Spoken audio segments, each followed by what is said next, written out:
মা, ও মা, আমি নদীতে গেলাম, কলসিতে এক ফোঁটা পানিও নেই যে। সে কি, রাতে পায়ে যে শিলপাটাটা পড়লো, যদি আবার কোনো ঝামেলায় পড়িস। বৃষ্টিতে রাস্তাঘাটেরও এমন দশা।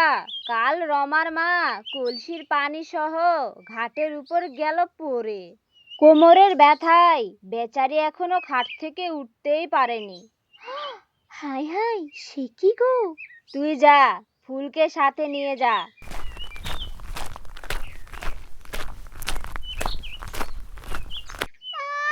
আমি যাব না মা, বাইরে খুব রোদ। আমার গায়ের রং তোমার বড় মেয়ের মতো কালো করে ফেলবো নাকি? থাক না মা, বোন যখন যাইতে চাইছে না, আমি বরং যাই। ফুল, যা না মা। মালার কিছু হলে সংসারের বাকি কাজকর্ম কিন্তু তোকেই করতে হবে, তাই বলছি যা। আচ্ছা আচ্ছা, তাহলে তো যেতেই হবে, কি আর করার।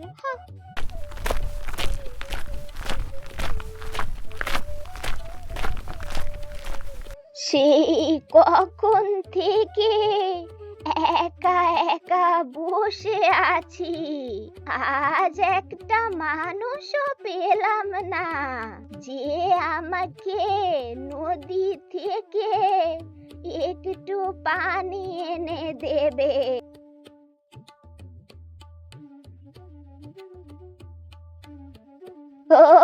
ওই যে দুটি মেয়ে দেখি কলস নিয়ে যাচ্ছে।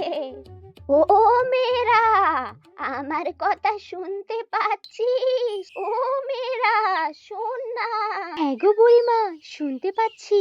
তুমি বলো, আমরা কলসিতে পানি ভরতে এসেছি গো।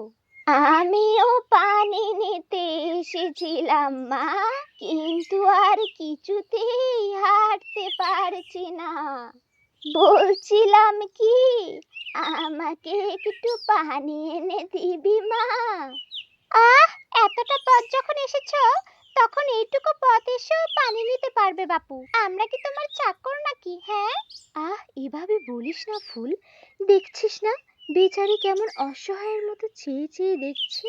তোর মায়া লাগলে তুই যা, গিয়ে পানি এনে দে, আমি বাবা এসবের মধ্যে নেই। হ্যাঁ বুড়িমা, তুমি ফুলের কথাই কিছু মনে করো না গো, ও একটু বেশি কথা বলে, কিন্তু ওর মনটা খুব ভালো। বুঝতে পেরেছি মা, আমি বুঝতে পেরেছি। দাও দেখি তোমার কলসিটা আমাকে দাও, আমি তোমাকে পানি এনে দিচ্ছি।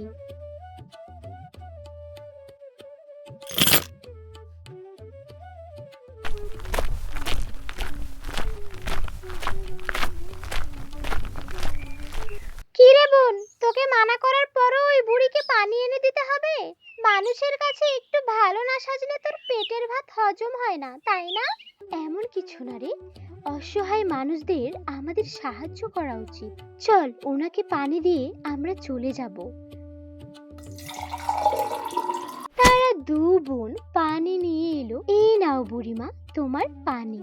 তাই পানি নিয়ে তুমি বাড়িতে যেতে পারবে তো? ওই দেখ মেয়ে, একটা বাড়ি দেখা যাচ্ছে, ওটাই আমার বাড়ি। আস্তে আস্তে টেনে হিচড়ে আমি ঠিক বাড়ি যেতে পারবো। নড়তে পারে না, আবার ঠিকই হাত ভর্তি চুড়ি পরে বসে আছে। এই সব কিছুই মানুষের কাছ থেকে কাজ করে নেওয়ার ধান্দা। এমন আরো অনেক চুরি আমার বাড়িতে আছে রে মেয়ে। আমি বুড়ি হয়েছি বলে কি সাজতে পারবো না? ওরে বাবা, কথার কি ছিরি! কাল দেখবো তোমার বাড়িতে কত চুরি আছে। আজ রোদটা একটু বেশি, যাই বাড়ি যাই, নইলে আবার কালো হয়ে যাব। এই বোন চল, তাড়াতাড়ি যেতে হবে, এখানে আর আমাদের কোনো কাজ নেই।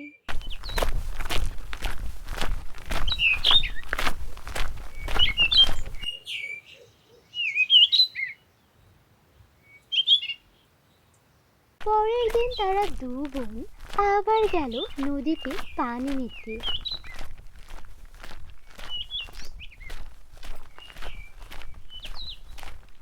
ওই দেখ, বুড়িটা আজও এসে বসে আছে। একটু পর বলবি, আমাকে একটু পানি এনে দিতে পারবি? তুই থাম না বোন।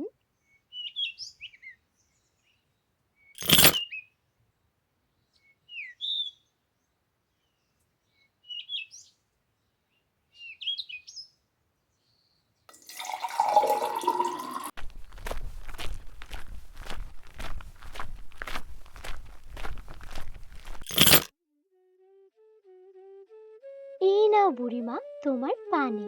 চল দিদি, বুড়িমার নাকি অনেক চুড়ি আছে, বুড়িমার বাড়িতে গিয়ে একটু দেখি। হ্যাঁ চল চল, আমার বাড়ি চল তোরা। এরপর দুই বোনকে বুড়ি তার বাড়ি নিয়ে এলো। তারা দুই বুড়ির নানা রঙের চুড়ি দেখতে ব্যস্ত।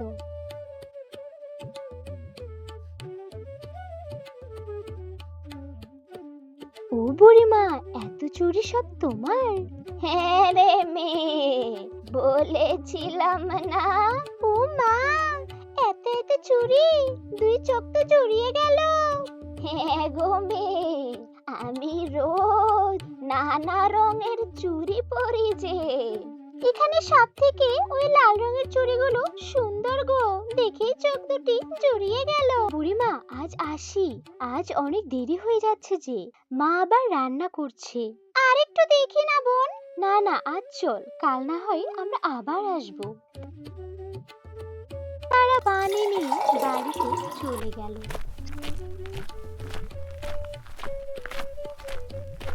সেদিন সারা রাত ফুলের চোখে আর ঘুমই এলো না। তারা পরের দিন সকালে আবার গেল নদীতে পানি ভরতে। আজ তারা বুড়িমাকে নদীতে কোথাও দেখতে পেল না। ফুল, বুড়িমা কি অসুস্থ হয়ে গেল নাকি রে? কোথাও যে বুড়িমাকে দেখতে পাচ্ছি না। হলে হবে, বুড়ি মানুষ কতদিনই বা বাঁচবে। এসব কি বলছিস?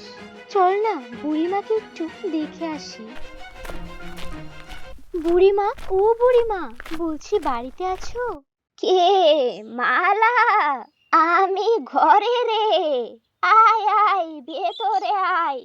আজ কলসিতে পানি আছে, তাই আর যাইনি নিতে। ঠিক আছে বুড়িমা, তাহলে আজ আসি গো। তারা না, বুড়িমার চুড়িগুলো আরেকটু দেখে যাই। আচ্ছা, এসেছিস যখন একটু না হয় দেখেই যা। নে দেখি, তোদের যার যেই চুড়িটা পছন্দ হয় নিয়ে নে। না না বুড়িমা, তোমার চুড়ি তোমার কাছেই রেখে দাও। আহ, নেই না বোন, অনেক চুড়ি আছে তো, আমরা কয়েকটা নিলে বুড়িমার কম পড়বে না। বুড়িমা, এই লাল চুড়িগুলো আমি নিলাম।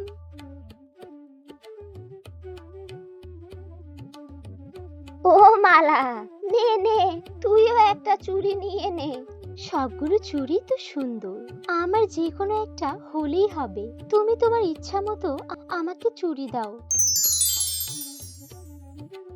এরপর ওরা চুড়িগুলো নিয়ে বাড়ি চলে যায়।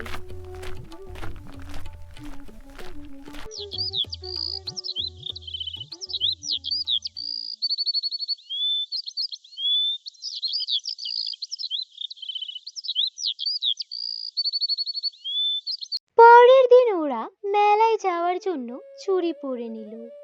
মালা চুড়িগুলো পরতেই অনেক সুন্দর হয়ে গেল, গায়ের রং ধবধবে দুধে আলতা।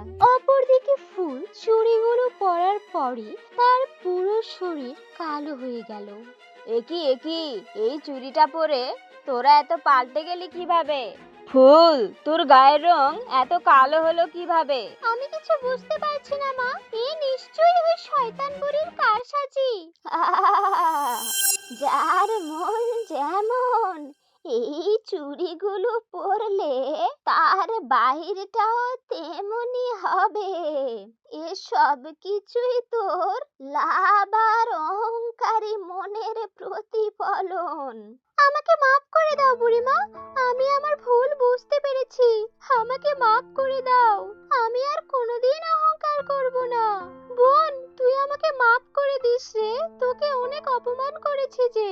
মন খারাপ করিস না বোন, দেখবি তোর মন থেকে অহংকার চলে গেলেই সৃষ্টিকর্তা তোকে আবার আগের রূপে ফিরিয়ে দিবে।